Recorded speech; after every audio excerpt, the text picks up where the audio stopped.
कलयुग एक ऐसा युग है जिसमें सबसे ज्यादा रहस्य भरे पड़े हैं, क्योंकि यही वो युग है जिसका ज्यादा भाग आना अभी बाकी है। सतयुग, त्रेता युग और द्वापर युग बीत चुका है, जिसकी ज्यादा से ज्यादा जानकारी हमारे पास है, लेकिन भविष्य की जानकारी हमारे पास बहुत कम है। आज के इस वीडियो में हम आपके लिए कलयुग और कली पुरुष की जानकारी लेकर आए हैं। आज का वर्तमान देखकर हम भविष्य का क्या अंदाजा लगा सकते हैं। सतयुग से लेकर कलयुग तक हर युग में दो भाग रहे हैं और वो भाग है धर्म और अधर्म। सतयुग में देवताओं और असुरों का युद्ध रहा। त्रेता युग में श्री राम और रावण का युद्ध हुआ। द्वापर युग में श्री कृष्ण ने कंस का अंत किया। लेकिन शायद आप कलयुग की जानकारी नहीं रखते होंगे। इंसानी चरित्र से लेकर इस युग का अधर्म, आखिर इस युग का चरम कहाँ होगा और इसका अंत कैसे होगा, आइए जानते हैं। तो दोस्तों, अगर अभी तक आपने हमारे चैनल को सब्सक्राइब नहीं किया है तो अवश्य कर ले, क्योंकि आपको ऐसा वीडियो हमेशा मिलता रहेगा। भविष्य पुराण के अनुसार जब समुद्र मंथन से विष निकला तब उसे सिर्फ भगवान शिव ही धारण कर सकते थे। ऐसा ही उन्होंने किया भी, लेकिन उस विष की कुछ बूंदे धरती पर गिर गई। इसी से निर्माण हुआ कली पुरुष का। उस समय कली पुरुष शक्तिहीन था, लेकिन उसे समय और अधर्म से शक्ति मिलती। कली पुरुष त्रेता युग में भी रहा और द्वापर युग में भी, लेकिन वो अदृश्य रहा, क्योंकि ये युग उसका नहीं था और अधर्म उसका शक्ति स्रोत, जिसे भगवान विष्णु की अवतार खत्म करते रहे। लेकिन कृष्ण के देह त्याग करने के बाद कलयुग का आगमन हुआ। यही युग है कली पुरुष का। इस युग में समय के साथ साथ कली पुरुष भी शक्तिशाली होता चला जाएगा। कली पुरुष का शक्ति स्रोत अधर्म है और इसी युग में ये उसे भरपूर मिलता है।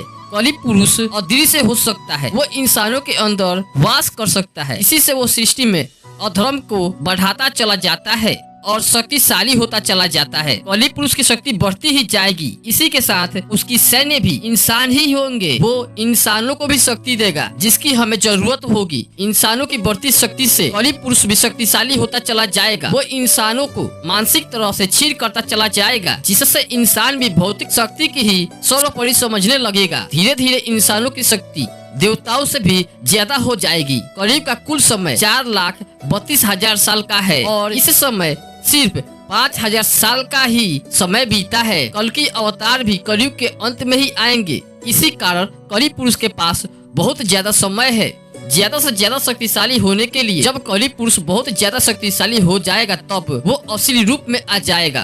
तब वो इंसानों को भी इतना शक्तिशाली बना चुका होगा कि देवता भी इंसानों को हरा नहीं पाएंगे। तब इंसान भी कली पुरुष को ही भगवान मानेंगे, क्योंकि कली पुरुष इंसानों को सब कुछ देगा। लेकिन सृष्टि पर अधर्म अपने चरम सीमा पर होगा। तब कलयुग के अंतिम समय पर कल की अवतार आएंगे। उनको शिक्षा परशुराम जी देंगे और उनका मार्गदर्शन हनुमान जी करेंगे। ये युद्ध सबसे भयानक होगा। इस युद्ध में इंसान भी कली पुरुष का ही साथ देंगे, जबकि 7 चिरंजीवी कल की अवतार का साथ देंगे। आप भी सोच सकते हैं कि ये ऐसा युद्ध होगा जिसमें भगवान विष्णु को 2 अवतार और भगवान शिव के रुद्र अवतार हनुमान जी एक साथ कली पुरुष के खिलाफ युद्ध लड़ेंगे। कली पुरुष इतना शक्तिशाली होगा जो आसानी से हराया नहीं जा पाएगा। तब परशुराम और कल की अवतार एक हो जाएंगे और अंत करेंगे कली पुरुष का। इस तरह अंत हो जाएगा कलयुग का और दोबारा आरंभ होगा सतयुग का। तब कल की अवतार परशुराम जी भगवान विष्णु में समा जाएंगे। 7 चिरंजीवी अनंत शक्ति में लीन हो जाएंगे। धरती पर दोबारा देवताओं का आगमन होगा। कल की अवतार से इस बात के तरफ इशारा किया गया है कि कली पुरुष का पूर्ण अंत नहीं होगा, बल्कि वो शक्तिहीन हो जाएगा और वो समय अंतराल पर अगले युग में कलयुग में दोबारा प्रकट होगा। जो मनुष्य सत्य परमात्मा की पहचान करेंगे वही बचेंगे। कली पुरुष का साथ देने वाले मनुष्यों का अंत होगा। इसके बाद देवता धरती लोक पर इंसानों को ज्ञान देंगे। इस तरह अंत होगा इस महाविनाशक युद्ध का और दोबारा आएगा सतयुग।